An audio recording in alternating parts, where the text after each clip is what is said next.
Continuamos con nuestro curso de Teología Contemporánea y habiendo sentado las bases del contexto histórico, social, filosófico del momento, podemos entonces iniciar con las temáticas propias del desarrollo teológico durante el siglo XIX y siglo XX hasta nuestros días. El día de hoy nos concentraremos en la teología liberal. Bienvenidos, bienvenidas. Habíamos visto que el racionalismo regía la vida cotidiana, todo se trataba de explicar a través de la razón, mientras que las situaciones que estuvieran fuera del orden físico, es decir, lo sobrenatural o la fe, por ejemplo, eran totalmente descartadas. Ante esa situación surge un movimiento que precisamente trató de recuperar aquellos elementos que habían sido olvidados. Estamos hablando del romanticismo. En esa vertiente filosófica encontramos a uno de los primeros teólogos que nos interesa a nuestro estudio, y me refiero a Friedrich Schleiermacher. Este personaje va a ser conocido como el padre de la hermenéutica moderna. No solamente va a tener influencia en la hermenéutica cristiana, en la teología, sino también en la filosofía, tal que se sigue estudiando en cursos de filosofía a nivel licenciatura, maestría y posgrados. Friedrich Schleiermacher, dentro del romanticismo, va a buscar lo que es la esencia de la religión. Esa era una búsqueda de los teólogos de aquella época que trataban de encontrar el significado de la religión cristiana. ¿Cuál era su aporte? ¿Cuál era su vinculación con la cultura? Su importancia, si aún era válida o no. Ellos trataron de responder a esas situaciones en la época moderna, en la cual, como vimos, la razón era lo que primaba. Por lo tanto, para Friedrich Schleiermacher, la esencia de la religión no podía ser encontrada en los dogmas, no podía ser encontrada en la institución, porque ya se había mostrado que estos iban en evolución, iban cambiando de acuerdo a la época. Entonces, ¿dónde se puede encontrar la esencia de la religión? Lo que él enseñaba era que este era un sentimiento, poniendo énfasis en aquello etéreo, aquello que no era medible por medio de la física, por medio de la matemática, del método científico, era precisamente el sentimiento de dependencia absoluta del ser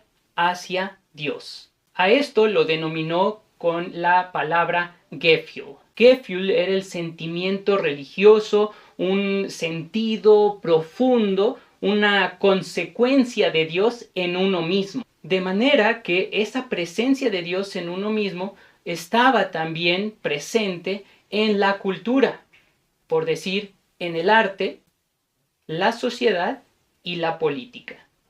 Era entender que Dios se encontraba en todo. Algunos han interpretado esa postura como panteísmo. Todas las cosas son Dios, Dios es todas las cosas. Sin embargo, aquí debemos de hacer una distinción que valdrá para futuras lecciones. A esto se le denomina propiamente panenteísmo, Dios en todas las cosas, que no es lo mismo que panteísmo. Por eso, esta vertiente filosófica trataba de observar a Dios en todo, de manera específica en uno mismo. Es decir, Dios se hallaba en la conciencia humana. Por eso, para Friedrich Schleiermacher y otros románticos, era importante la experiencia, la intuición, y eso va a tener que ver con su hermenéutica, que veremos en breve. Pero antes de pasar a ello, veamos algunos puntos doctrinales de la teología de Schleiermacher. En primera instancia, Jesucristo era un ser humano con conciencia de Dios. Esto era lo que le distinguía de todos los demás humanos y lo que le llevaría precisamente a proclamar el reino de Dios. de manera que los discípulos pudieran obtener también esa conciencia de Dios en ellos. Por otro lado, la Biblia, conformada por Antiguo y Nuevo Testamento, era un conjunto de escritos que habían surgido como experiencia religiosa de un pueblo determinado.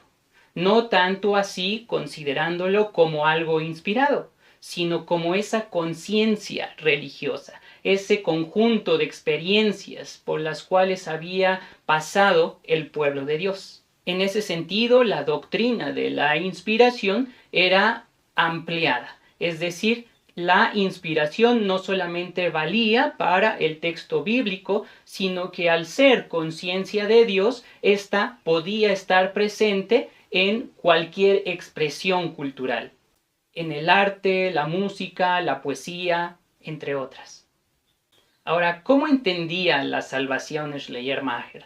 En primera instancia ya vimos que Jesucristo era un ser humano con conciencia de Dios que había transmitido su mensaje, su proclamación del reino de Dios, con la finalidad de que los seres humanos, sus discípulos y todos aquellos que lo escucharan, lograran tener también esa conciencia de Dios. Pues bien, la salvación consistía en que Jesucristo hacía partícipe al ser humano de su propia conciencia de Dios, es decir, de la conciencia de Dios en Jesucristo.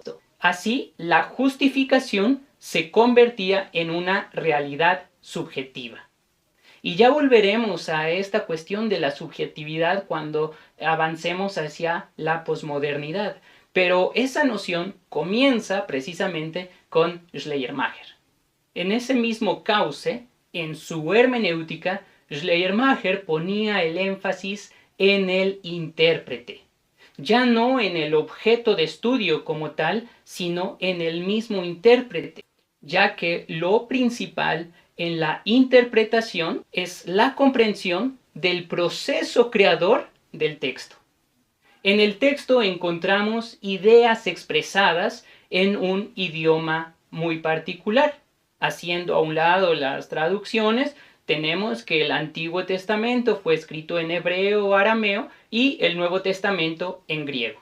Sin embargo, Schleiermacher distinguía entre lo expresado en el texto y el pensamiento del autor por otro lado. Es decir, el autor había expresado algo de lo que pensaba y aquí entra en función el lenguaje.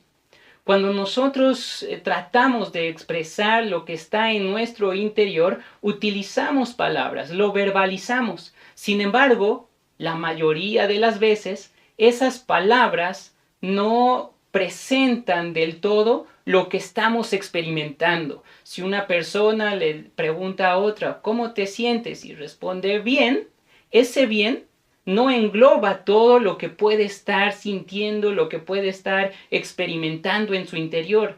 Gozo, alegría, éxtasis quizá. O por otro lado, si responde mal, quizá esa palabra no podría expresar el dolor, el sufrimiento, la angustia y otras cuestiones que son inexpresables. Entonces, hay una distinción entre el pensamiento del autor y el texto que presenta las palabras expresadas en él. Ahí entra lo que comentaba, la función del lenguaje. El lenguaje va formando el pensamiento. Se han hecho bastantes estudios al respecto desde las neurociencias en la actualidad, cómo el lenguaje va formando el pensamiento. Cuando los pequeñitos, los bebés, van desarrollándose, en una primera etapa no tienen palabras, no saben el significado de las palabras. Las primeras que llegan a simbolizar algo para ellos, por supuesto, son mamá, papá, por ejemplo. Y en la medida en la que van adquiriendo vocabulario, van teniendo la capacidad de expresar sus emociones, sus sentimientos. Y todo ello se desarrolla a lo largo de la vida. Cuando nosotros pensamos, generalmente pensamos por medio de palabras. Algo interesante es que las personas que tienen alguna discapacidad auditiva, por ejemplo, desde nacimiento, van pensando con imágenes de manera muy distinta a lo que haría el resto de la población que sí puede escuchar y que desde un momento de la gestación se le está hablando ahí en el vientre materno, hay comunicación, hay interacción y de esa manera va desarrollando el pensamiento. Entonces tenemos por un lado el pensamiento del autor, por otro lado lo expresado en el texto y entre medio lo que vincula ambas cuestiones es el lenguaje. Por eso, para la hermenéutica en el pensamiento de Friedrich Schleiermacher, era importante en primera instancia hacer una interpretación gramatical, porque a partir de ese examen del vocabulario, la sintaxis, hebreo, arameo, griego, se podía tener una noción clara de lo que se trataba de expresar en el texto. Sin embargo, esa parte era simplemente algo superficial, porque solamente se llegaba a lo expresado en el texto, mientras lo que se quería lograr en la interpretación era llegar a la comprensión del proceso creador de el autor. Ahora bien, ahí entra entonces una interpretación psicológica. Esta interpretación psicológica lo que busca es llegar a comprender el proceso creador.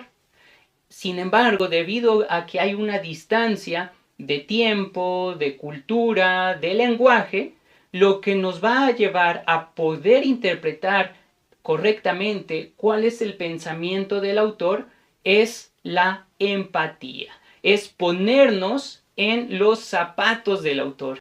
De esa manera es posible comprender el proceso creador por medio de la afinidad entre el intérprete y el autor. De allí que tenga un énfasis muy marcado en la subjetividad.